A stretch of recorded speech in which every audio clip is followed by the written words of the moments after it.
បាទសូមជំរាបសួរលោកគ្រូអ្នកគ្រូទាំងអស់គ្នាវីដេអូនេះដែរខ្ញុំនឹងបង្ហាញលោកគ្រូអ្នកគ្រូពីរបៀបក្នុងការផ្លាស់ប្ដូរឈ្មោះ Gmail ឲ្យបានត្រឹមត្រូវទៅតាមឈ្មោះរបស់យើងណាបាទអញ្ចឹងជាទូទៅនៅក្នុង Gmail ពេលដែលយើងទិញទូរស័ព្ទថ្មីទៅខាងក្រុមហ៊ុនទូរស័ព្ទដៃគាត់ពេលខ្លះគាត់បង្កើតមកគឺអត់ត្រឹមត្រូវតាមឈ្មោះរបស់យើងបាទអញ្ចឹងនៅក្នុងវីដេអូនេះខ្ញុំបង្ហាញលោកគ្រូអ្នកគ្រូសម្រាប់លោកគ្រូអ្នកគ្រូដែលកំពុងតែសិក្សានៅក្នុងកម្មវិធី BA TUP ចំនួនទី3វគ្គទី1និងទី2ណាបាទអញ្ចឹងពេលដែលលោកគ្រូអ្នកគ្រូចង់ផ្លាស់ប្ដូរឈ្មោះ Gmail សូមលោកគ្រូអ្នកគ្រូអាចចូលមកក្នុងកម្មវិធី Gmail មកបាទនេះកម្មវិធី Gmail ណា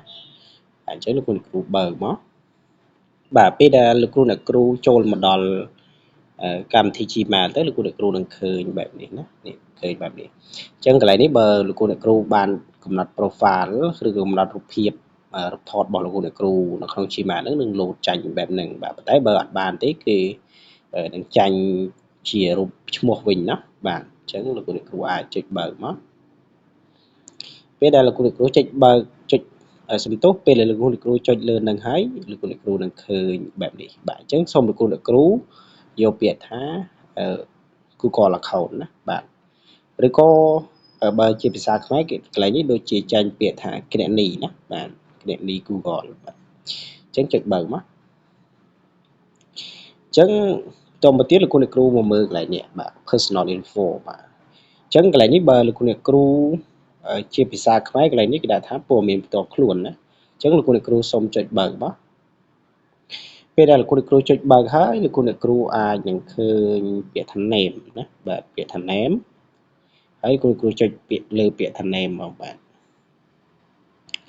អញ្ចឹងមកដល់កន្លែងនេះសូមលោកគ្រូអ្នកគ្រូ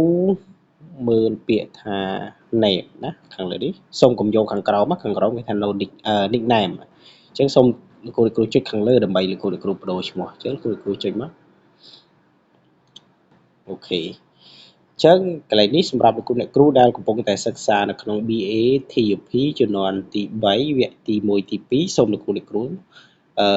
បញ្ចូលឈ្មោះណាបញ្ចូលឈ្មោះលោកគ្រូអ្នកគ្រូជាអក្សរឡាតាំងដែលក្រុមការងារបានផ្ដល់ជាបញ្ជីជូនណាបាទអញ្ចឹងលោកគ្រូអ្នកគ្រូកន្លែងនេះសូមលោកគ្រូអ្នកគ្រូ first name ហ្នឹងសូមលោកគ្រូអ្នកគ្រូដាក់ឈ្មោះនាមតកូលរបស់លោកគ្រូអ្នកគ្រូណា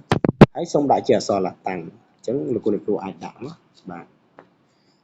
សូមសរសេរឲ្យដូចក្រុមការងារបានផ្ដល់ជូនណាបាទអញ្ចឹងចាំមកបាទ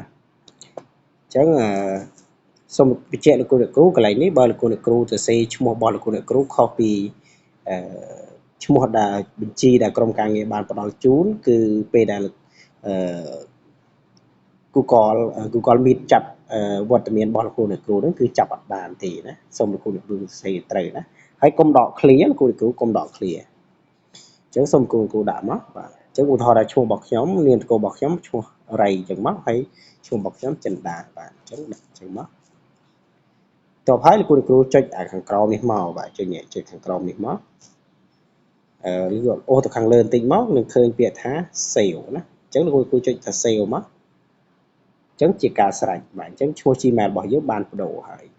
អញ្ចឹងបន្ទាប់ពីលោកគ្រូបានបដូរហើយពេលដែលលោកគ្រូចូលរៀនទៅ Google Meet នឹង record ឈ្មោះលោកគ្រូបានត្រឹមត្រូវបាទហើយក្រុមការងារអាចចាប់វត្តមានរបស់លោកគ្រូបានហើយបាទអញ្ចឹងវីដេអូនេះមានតែប៉ុណ្្នឹងទេសូមអរគុណច្រើនលោកគ្រូហើយសង្ឃឹមថាលោកគ្រូធ្វើបានទាំងអស់គ្នាណាបាទអរគុណច្រើន